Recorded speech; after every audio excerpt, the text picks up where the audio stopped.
ओम शांति। आज प्यारे मीठे बाबा की मुरली मंथन की डेट है 7 नवंबर 2020। तो एक नज़र कल की वाणी पर। बाबा ने कल बोला था ना कि तुम्हें पढ़ाई पढ़नी है, तुम गॉडली सर्विस पर हो, तुम्हें स्कॉलरशिप लेनी है और तुम ज्ञान में आने से कौन सी चीज़ से बिल्कुल मुक्त हो जाते हो, तो वो है भय, डरना। हाँ, भक्ति में हम कितना डरते हैं ना, कोई गुरु गुसाई, कोई देवता नाराज़ नहीं हो जाए, हमें श्राप ना मिल जाए, कितना भय में ना कुछ भी करते थे तो बिल्कुल मतलब डरते रहते थे कि कहीं कुछ अनिष्ट ना हो जाए। इससे बाबा हमें बचा रहे हैं। ज्ञान में हम हर चीज़ को एक्सेप्ट करते हैं। हाँ, कुछ गलती हो गई तो बाबा से कह देंगे, बाबा हमसे गलती हो गई, बाबा हमें तुरंत क्षमा करेंगे। फिर आगे क्षमा ऐसे नहीं करेंगे, क्षमा करेंगे जब हम आगे सुधार की प्रॉमिस करेंगे और उसे निभाएंगे भी, है ना। कितनी सुंदर बात थी ना। चलिए हम सभी कुछ पल के लिए बाबा को याद करते हैं, क्योंकि यह भगवान की मुरली है, कुछ साधारण इंसान की नहीं। तभी तो इससे सबका कल्याण हो रहा है। जो भी ये मुरली सुन रहे हैं उनके जीवन में आमूल परिवर्तन हो रहे हैं। सबको एक विचित्र अनुभूति हो रही है, शांति जो कोई पहचानता भी नहीं था कि किस चिड़िया का नाम है, सुख क्या है, वो सब इसको फील कर रहे हैं। तो चलिए अपने सम्मुख बाबा को देखिए। बाबा की किरणों की छत्र छाया में मैं आत्मा बैठकर यह मुरली सुन रही हूँ। और बाबा को शुक्रिया, धन्यवाद बाबा, जो आपने मुझ आत्मा को चुना। मेरे माध्यम से आप यह संदेश पूरे विश्व तक भेज रहे हो। कितनी बड़ी बात है ना। हम सभी आत्माएं टीचर हैं। जिसे भी बाबा ने पढ़ाया, जिसे भी चुना, वो सब बाबा का विशेष बच्चा है। तो हर बात के लिए बाबा को दिल से शुक्रिया। चलिए बड़े प्यार से हम बाबा की मीठी वाणी सुनते हैं। बाबा ने बोला, मीठे बच्चे, सबको यह खुशखबरी सुनाओ कि अब डीटी डिनास्टी स्थापन हो रही है। जब वाइसलेस वर्ल्ड होगी तब बाकी सब विनाश हो जाएंगे। बाबा कह रहे हैं ना कि देखो, दुनिया में भी कोई राजा महाराजे आते हैं या कोई मिनिस्टर आ रहे हैं तो खुशखबरी दी जाती है ना, अनाउंसमेंट होता है ना कि फलना मिनिस्टर आने वाले हैं, राजा जी आ रहे हैं। हाँ, फलना कोई बड़ा ऊंचे अमीर कारोबारी आ रहा है, नामी ग्रामी। तो कितनी हलचल हो जाती है ना आत्माओं को, सब मिलने जाते हैं, देखने जाते हैं। और यहाँ कौन सी खुशखबरी सुनाने बाबा कह रहे हैं कि दुनिया में स्वर्ग की स्थापना होने वाली है, स्वर्ग आने वाला है। और स्वर्ग को लाएंगे कौन? बाबा के बच्चे। तो ये सबको बताना है ना, नहीं तो फिर जो जो बच्चों को पता नहीं है भगवान का, तो भी तो लास्ट में उलाहना देंगे ना बाबा को कि बाबा तुम कब आए, हमको तो पता ही नहीं चला। इसीलिए बाबा कहते हैं कि सबको खुशखबरी सुना, कोई नहीं रह जाए, पत्ते पत्ते को, हाँ, पशु पक्षी जीव जंतु सबको बताओ। और ये सच बात है। पत्ते भी वाइब्रेशन को फील करते हैं, पेड़ पौधे भी फील करते हैं। इसका भी एक्सपेरिमेंट किया गया है। एक झाड़ में 2 गुलाब का पौधा लगा दिया और कोने में, दोनों को 2 कोने में रख दिया। एक गुलाब के पौधे को खूब अच्छे से वाइब्रेशन दे रहे, तुम बहुत अच्छे हो, बहुत सुंदर हो, हाँ, तुम बहुत प्यारे हो, तुम तो फूलों का राजा हो, मतलब खूब उसको प्रेज किया जा रहा है। और दूसरे को, तुम ये हो, तुम वो हो, तुम तो ऐसे हो, तुम्हारे में तो कांटा है, खाली कमियां दिख रही है। तो क्या हुआ? जो खिलने वाला है, जिसके साथ पॉजिटिविटी थी, वो खिल गया, और जिसको नेगेटिव दिए वो और ही दब गया। तो ये होता है वाइब्रेशन का असर। लेकिन ये भी सोचना है कि किसी में कुछ कमी है भी तो उसे प्यार से समझाइए, हाँ, अच्छी रीति, ताकि वो खिल सके, उसके अंदर का वो सूक्ष्म कांटा भी निकल जाए। जिससे बाबा हमें बच्चों को सिखाते हैं ना। हाँ, बाबा तो कह रहे हैं ना कि जब वाइसलेस वर्ल्ड होगी, मतलब निर्विकारी दुनिया होगी, तो सारे विकारी चीज़ें, विनाशी चीज़ें समाप्त हो जाएंगी। तो ये सबको बताओ। प्रश्न है, रावण का श्राप कब मिलता है? श्रापित होने की निशानी क्या है? उत्तर, जब तुम देह अभिमानी बनते हो तब रावण का श्राप मिल जाता है। श्रापित आत्माएं कंगाल विकारी बनती जाती है, नीचे उतरती जाती है। अब बाबा से वर्षा लेने के लिए देही अभिमानी बनना है, अपनी दृष्टि वृत्ति को पावन बनाना है। कितनी बड़ी बात बाबा बोल रहे हैं ना। जब हम देह अभिमान में रहते हैं ना, तो समझो कि रावण का श्राप मिल गया। ज्ञान में देह अभिमान नहीं होने चाहिए। यदि ऐसा है तो समझना है कि बाबा की दृष्टि हम पर पूरी नहीं पड़ रही है। किसी पर संदेह की दृष्टि रखना, अपने आप में बहुत गिर जाना है अपनी ही नज़रों से, क्योंकि ये बहुत कठिन रास्ता है। इसमें देही अभिमानी ही चल सकते हैं, वे ही जिंदा रहेंगे, बाकी कोई नहीं चल सकता।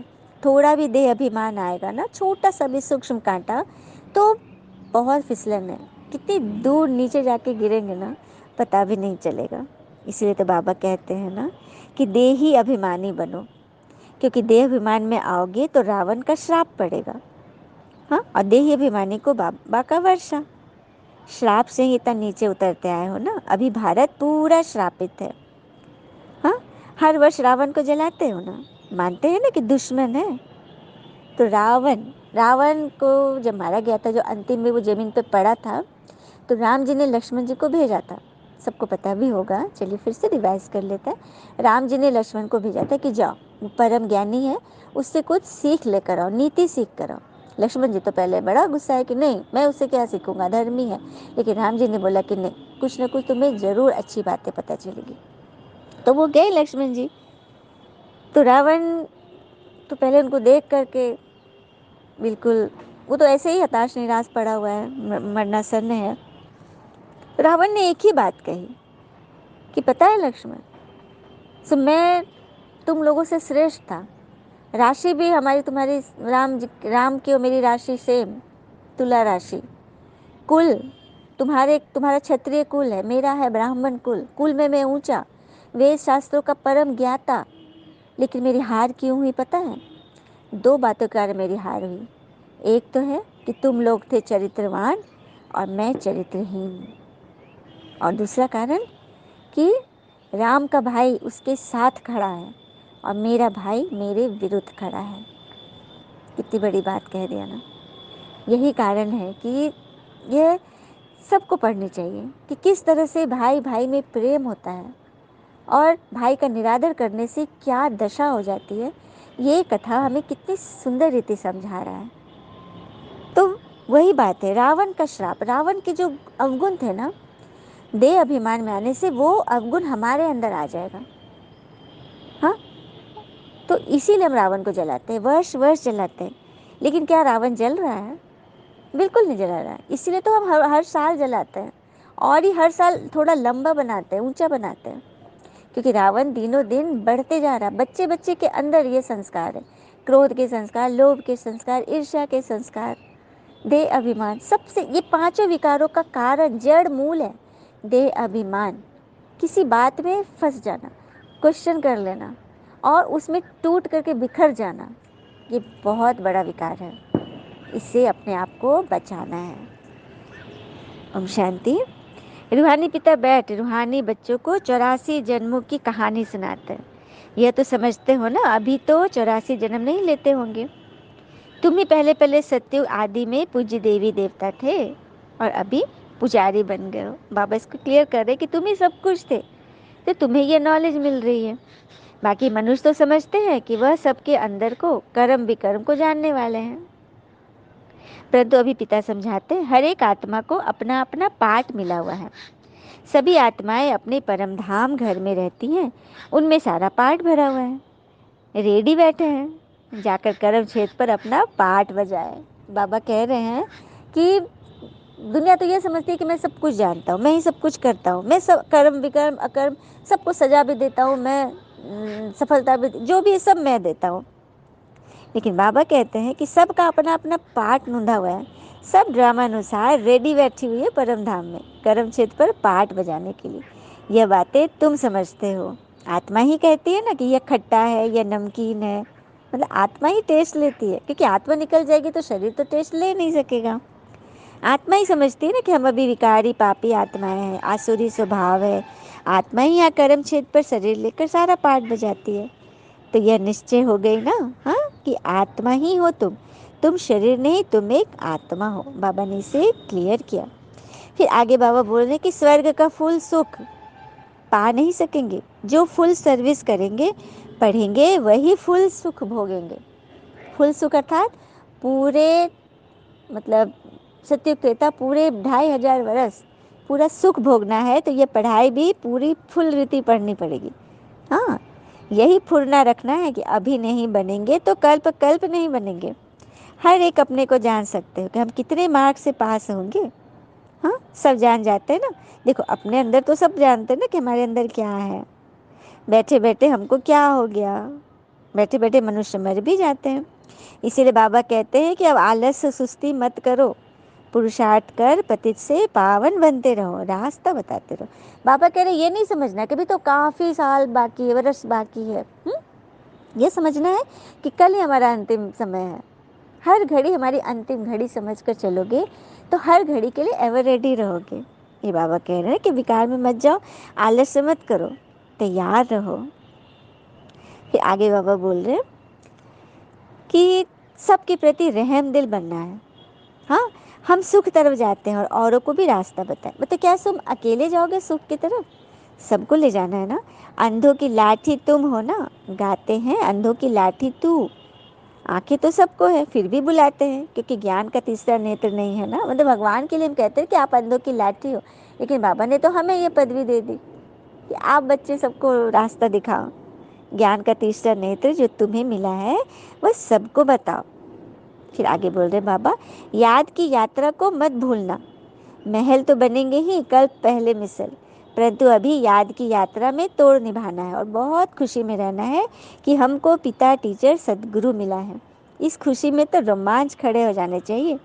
तुम जानते हो हम आए ही हैं अमरपुरी का मालिक बनने। बाबा, अच्छा ये खुशी क्या कम है कि हम स्वर्ग के मालिक बन रहे हैं और हमें स्वयं भगवान बैठ पढ़ा रहा है। हाँ? तो भगवान का कितना शुक्रिया अदा करना है ना, बात बात में शुक्रिया कि बाबा तुमने हमें चुना, हमें इतना ऊंचा ज्ञान दे रहे हो, हमें इस लायक समझ रहे हो। बाबा आपका बहुत बहुत पद्मा पदम गुना शुक्रिया बाबा। तो ऐसे शुक्रिया करते रहेंगे ना तो खुशी एकदम स्थायी हो जाएगी। हाँ, बहुतों को याद कराते रहेंगे तो अपनी भी याद बढ़ेगी, खुशी बढ़ेगी, फिर आदत पड़ जाएगी। मतलब इतने अभ्यासी बनेंगे ना कि फिर आदत भी पड़ जाएगी ना। तो सबको अभ्यास करना है ना। जानते हो कि सपवित दुनिया को तो आग लगनी है। तुम ब्राह्मण ही हो जिनको यह ख्याल है कि इतनी सारी दुनिया खत्म हो जाएगी। सत्युग में यह कुछ भी मालूम नहीं पड़ेगा। मतलब वहाँ कुछ याद ही नहीं रहेगा कि कैसे दुनिया खत्म हुई थी। अच्छा, मीठे मीठे बच्चों प्रति भगवान के नमस्ते। हम बच्चों की भी प्यारे शिव पिता को नमस्ते। और बाबा दिल से सभी आत्माओं की तरफ से आपको very very very good morning. धारणा के लिए मुख्य सार है, पहली पॉइंट, पतित से पावन बनने के पुरुषार्थ में सुस्ती नहीं करनी है।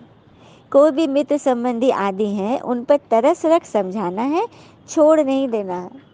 मतलब सबको लेकर चलना है। किसी पर भी कोई क्वेश्चन नहीं, कोई बात है भी तो उसे तुरंत रफा दफा करो। पुरुषार्थ में सुस्ती नहीं, आलस अलबेला पर नहीं, अमृत वेला बिल्कुल मिस नहीं करना है। दूसरी पॉइंट, ऐसी चलन नहीं रखनी है जो कोई कहे कि इन्होंने तो मुंह मोड़ लिया। रहम दिल बन सबका कल्याण करना है और सब ख्यालात छोड़कर एक पिता की याद में रहना है। फालतू बातें जिससे मन में क्वेश्चन आ रहा है उन सब ख्यालातों को बाबा पर छोड़ दो। योग कर लो, कोई गीत सुन लो, अपने आप मन शांत हो जाएगा। तो कोई चलन ऐसी नहीं रखनी है ना। चलिए हम सभी बाबा से वरदान लेते हैं।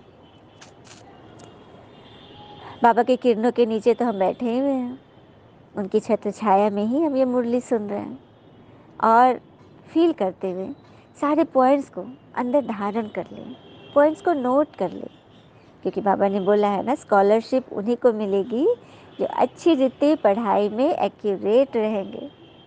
क्योंकि टीचर अच्छे बच्चों पर ही प्रसन्न होते हैं। तो हमें अच्छा बच्चा बनना है ना सबको। चलिए बाबा का हाथ अपने सर पर फील कीजिए। बाबा हम सभी आत्माओं को वरदान दे रहे हैं, समाने की शक्ति द्वारा रॉन्ग को भी राइट बनाने वाले विश्व परिवर्तक भव। समाने की शक्ति द्वारा रॉन्ग को भी राइट बनाने वाले विश्व परिवर्तक भव। कैसे बनाएंगे? दूसरे की गलती को देखकर स्वयं गलती नहीं करो। अगर कोई गलती करता है तो हम राइट में रहें, उसके संग के प्रभाव में न आए। जो प्रभाव में आ जाते हैं वह अलबेले हो जाते हैं। देखा, बाबा ने समझा दिया ना कि कोई गलती कर रहा है सामने से तो उसके गलती के प्रभाव में मत आए। ऐसा नहीं कि उसके जो अभी उस जिस संस्कार में है, जिस मायावी प्रभाव में है, हम आत्मा भी उसी में पड़ जाए। हम तो अपने प्रभाव में रहे ना, ईश्वरीय प्रभाव में। हाँ, नहीं तो क्या होगा, हम भी अलबेले हो जाएंगे, मतलब फंस जाएंगे, माया फंसा लेगी हमें। हर एक सिर्फ यह जिम्मेवारी उठा लो कि मैं राइट के मार्ग पर ही रहूँगा। अगर दूसरा रॉन्ग करता है तो उस समय समाने की शक्ति को यूज़ करो। कई आत्माएं कहती हैं कि अभी ये बात क्लियर करने की नहीं है, अभी यहाँ पर पॉज कर देते हैं, यहीं पर उसे छोड़ देते हैं। फिर हम योग करते हैं, कुछ अच्छी क्लासेस सुन लेते हैं, अपने मन को शांत कर लेते हैं। इसे कहते हैं समाने की शक्ति। बातों को अपने अंदर समा लो। ये नहीं कि उसी वक्त मुझे पूरा एकदम क्लियर कर देना है। माया के दोनों कोई माया के संग में आकर और ही उसका माया के कुसंग में पड़कर सब बेड़ा गर्क हो जाएगा। तो उस वक्त मन को शांत कर लो, वहाँ से हट जाओ, बातें मत करो, बातों को संभालो, योग कर लो। किसी की गलती को नोट करने के बजाय उसको सहयोग का नोट दो, अर्थात सहयोग से भरपूर कर दो, तो विश्व परिवर्तन का कार्य सहज ही हो जाएगा। कोई गलती कर रहा है, उस वक्त शांत हो जाओ, उसी वक्त क्लियर करने की कोई दरकार नहीं है, क्योंकि उस वक्त वो परवश है। आप शांत रहो, इंतज़ार करो। हाँ, फिर जब नेक्स्ट मीटिंग होगी तो जब वो शांति में होगा तो अपनी बात उससे बता दो, प्यार से बता दो, समझा दो, खुद भी समझ लो। इसे कहते हैं आत्माओं को सहयोग देना। तभी तो विश्व परिवर्तन का कार्य सहज होगा। आई बात समझ में? हाँ, कि कहते हैं ना कि मुस्कुराता हुआ चेहरा आपकी शान बढ़ाता है और मुस्कुरा कर किया हुआ कार्य आपकी पहचान बढ़ाता है। तो आज से हम हर कार्य करते अपने चेहरे को मुस्कुराहट से सजा कर रखेंगे। कभी भी मुस्कुराहट को गायब नहीं करेंगे, कि कहते हैं ना, मुस्कुराहट हमारे होठों पर ईश्वर का हस्ताक्षर है, अब उसे कभी जाया नहीं होने दे।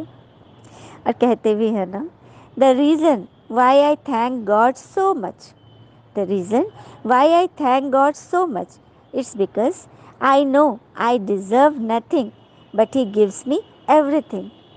मतलब वो कारण क्या है जो मैं भगवान को इतना धन्यवाद करती हूँ, इतना मानती हूँ, इतना प्यार करती हूँ, क्योंकि मैं किसी भी लायक नहीं हूँ, मुझे कुछ भी नहीं मिलना चाहिए था, लेकिन भगवान ने हमें सब कुछ दिया, हमें अपनी शरण दे दी, अपना स्नेही हाथ दे दिया, अपना आशीर्वाद दे दिया। इससे बढ़कर और क्या मिलेगा किसी को, है ना? फिर बाबा ने स्लोगन दिया, निरंतर योगी बनना है तो हद के मैं और मेरेपन को बेहद में परिवर्तन करो। निरंतर योगी अर्थात हर कर्म करते ईश्वरीय याद स्मृति कभी भी विस्मृत नहीं हो, भूले नहीं। क्योंकि यदि रूम में लाइट ऑन नहीं करेंगे, स्विच ऑन नहीं करेंगे, तो रूम में अंधेरा रहेगा। उसी तरह से मन में अंधेरा, माया की प्रवेशता अर्थात अंधेरा, किसी बात में क्वेश्चन अर्थात माया, रावण। हाँ, उसे भगाने के लिए स्मृति का स्विच ऑन करो, ईश्वरीय याद का, ईश्वरीय श्रीमत का। तो याद करते रहेंगे। निरंतर योगी इसी को कहते हैं। और हद के मैं और मेरेपन को ख़त्म करो, परिवर्तित कर दो। मैं बहुत लायक हूँ, मैं बहुत गुणी हूँ, मैं बहुत, मेरा निर्णय अच्छा है, मेरी परखने की शक्ति अच्छी, मैं एकदम बेस्ट हूँ। नहीं, मेरा इतना रुतबा है। क्या रुतबा है? अभी एक सेकंड में ये शरीर आत्मा निकल जाए तो सारा रुतबा यहीं रह जाएगा। आत्मा को रुतबा नहीं चाहिए, आत्मा को सिर्फ प्रेम, सुख, शांति, आनंद, शक्ति, ज्ञान, पवित्रता चाहिए। अब बड़े बड़े लोग हैं, उन लोग गलतियाँ करते हैं, तो क्या हम भी करें? हम तो बाबा का अच्छा बच्चा बने ना।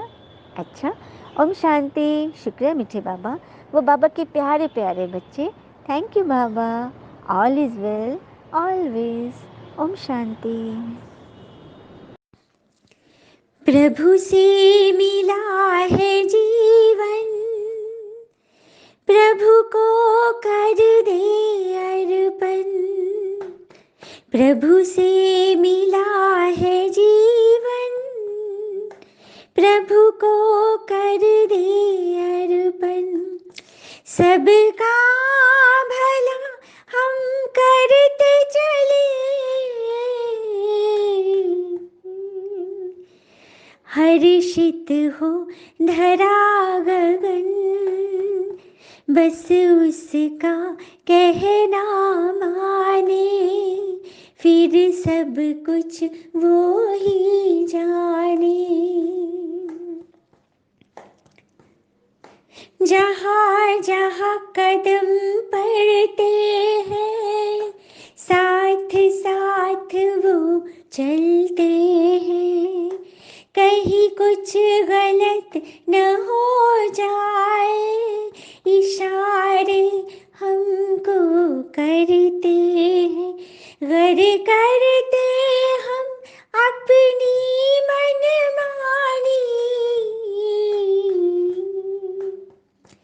गर करते हम अपनी मनमानी, तो बढ़े उलझन, बस उसका कहना माने, फिर सब कुछ वो ही जाने। शुभ भावना का करे मंथन, महकाए मन जैसे चंदन। सुखी रहे सब शांत रहे, कर्म करे ऐसे कुंदन। घर पाना हो मन की शांति, घर पाना हो मन की शांति, तो करे प्रभु चिंतन। बस उसका कहना माने, फिर सब कुछ वो ही जाने। बाबा से मिला है जीवन, उनको कर दे अर्पण। सबका भला हम करते चले, हर्षित हो धरा गगन। बस उसका कहना माने, फिर सब कुछ वो ही जाने। ओम शांति।